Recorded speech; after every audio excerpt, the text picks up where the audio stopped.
is where the money is made. And it'll save your ass even if you buy a bad deal in a lot of situations, as long as you can continue to float the debt. Now, I'm not telling you to buy a way overpriced property just because rents are growing a bunch in that area necessarily, but it'll bail you out of so many bad situations. And also, in a good situation, it'll allow you to continue to increase your income from the property. And that's why I tell investors, your cash flow today, on day one, when you buy this nice little fourplex here that really only makes you a couple $100 a month, you're gonna win as those rents increase over time.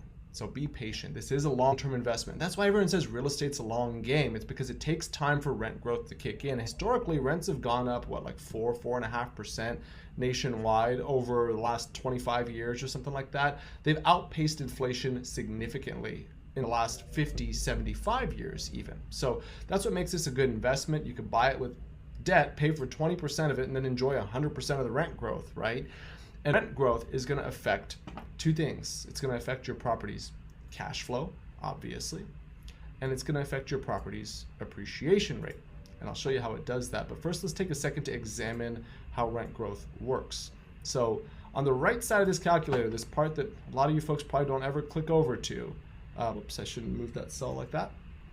You've got a rent growth calculator. Really, this is just a compound interest calculator, right? You could use this for appreciation. You could say, hey, what if that property worth, $325 and goes up 4% per year? Well, what will it be worth in 30 years? Well, $1 million. That's kind of crazy, right? But I use it for rent growth here, and you could say, what if this property rents for $795 today? And this should be mapped to market rents. There we go. So if this property, actually it should be mapped to, I'm showing you guys a little Excel lesson now. Total market rents. If your property's renting for $3,300 once you bump the rents, right, or market rents $3,300, and the property's a 6.51 cap at $3,300 and $325,000, and you sit on it for 30 years, well, if those rents go up 4% or even 3.5%, let's use our steady number of 3.5%. After 20 years, your rent's $6,344, not $3,300. After 30 years, this is kind of crazy, $8,949.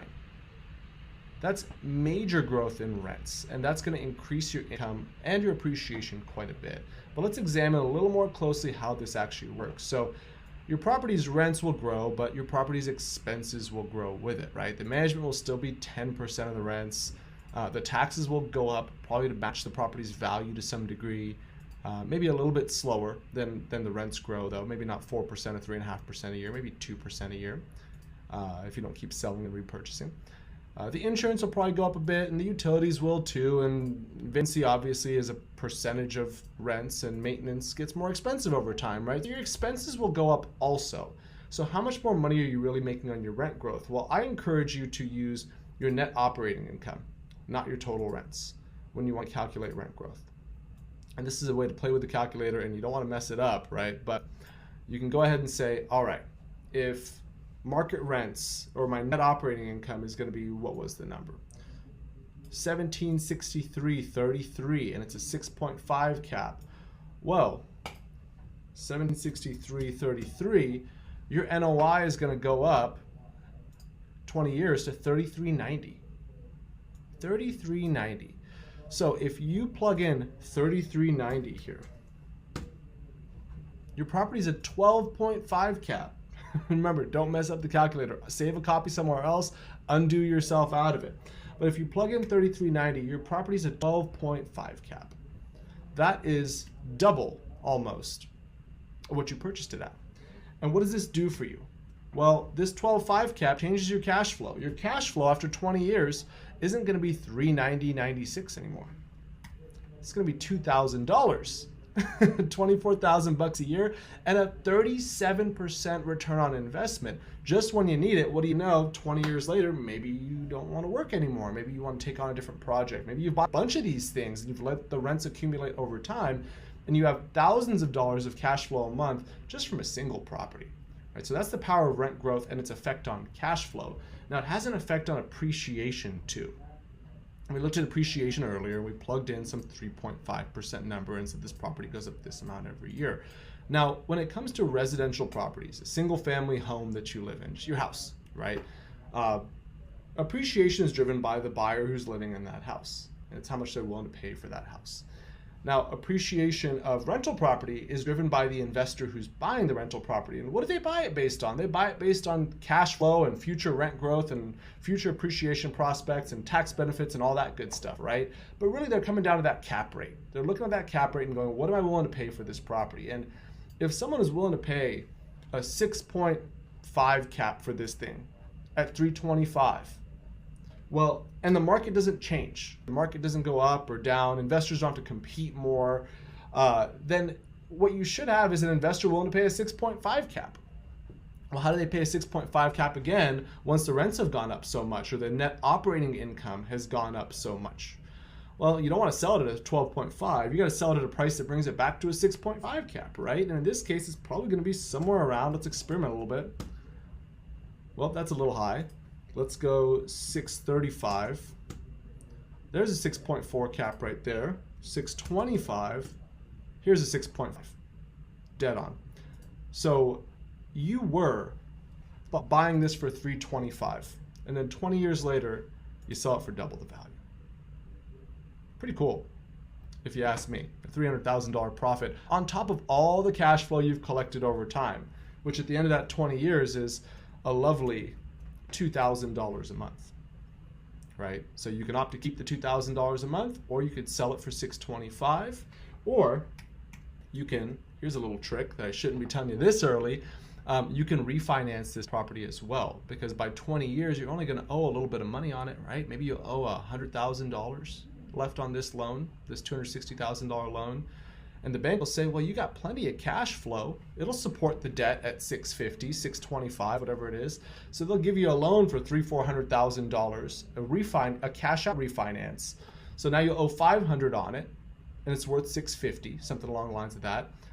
And you got to pocket, well, with that 500, you had to pay off the old 100 that you still owed on it, and you got to pocket another $400,000, and you get to keep the property. Now the cash flow goes down to 645.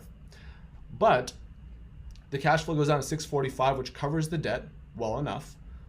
And you got $400,000 that, by the way, is tax-free, because debt is not a taxable event. Receiving a debt against something that you own isn't a sale event. You didn't earn any capital gain. You have to pay the bank back that money, right, with interest. So you just got $400,000 free. That's one option, right? Or you could sell the property and just make your, all your profits, right? Just put them all in your pocket. Or you can enjoy the cash flow with your nice small loan that you had before. It all depends on where you're at in your rental portfolio. But just know that that rent growth gives you a lot of options. So own your property over time. Select properties that you think will have strong reasons to increase in rent over time. Or don't hold them for very long if you think they're better short-term investments than they are long, and then move into, for your long-term investments, properties that you think will have strong rent growth. If that's what you're looking for, right? Unless you're looking for massive cash flow on the front end, right? But if you have a long time horizon and you don't mind not having a giant amount of cash flow, just a reasonable amount on the front end, rent growth is going to make your property make you a lot more money over time. So let's go ahead and reverse out of all these different things. And there we go. All right, we're all good. And just recap this really quickly. So when your rents grow, your monthly net operating income grows, which means your monthly net cash flow after paying your mortgage grows quite a bit. So you start to make more money the longer you own the property. Your property appreciates because of the rent growth, and that appreciation here gives you options.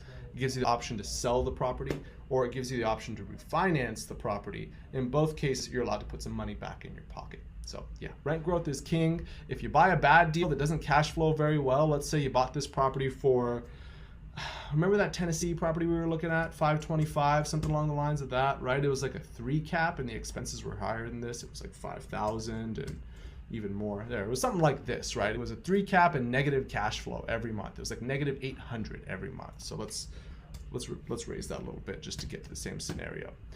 That property, bad deal right now, if you ask me.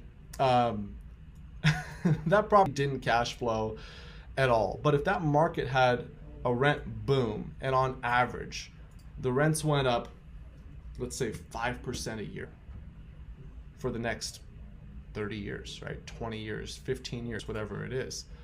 And that property's net operating income of that wimpy 1506, which is smaller than the mortgage, right? That 1506 increased at that rate. By year 20, it's 3805. So you plug in 3805, and all of a sudden, it went from being a negative 710 cash flow to a positive 1588 after paying your mortgage. And the value would have gone up to some degree. I don't know if you could sell it at a 3.5 cap again in any old market. That might just be something you could swing in 2022, get away with now. But that net income actually turns into a positive, bailing you out of a bad deal to some degree, right? Is it a home run? Did you have to wait a little too long to make that money? Maybe. But if you made that decision and you're not in a good position to sell it and reallocate the money somewhere else, that rent growth could save you on a property like that. So extremely important to have that. That's what I mean by rent growth will save your ass. A lot of bad deals being bought now, but if people are able to afford that mortgage, they won't foreclose, they won't get in trouble. Multifamily is a low default rate. It's not going to end your investing career. Just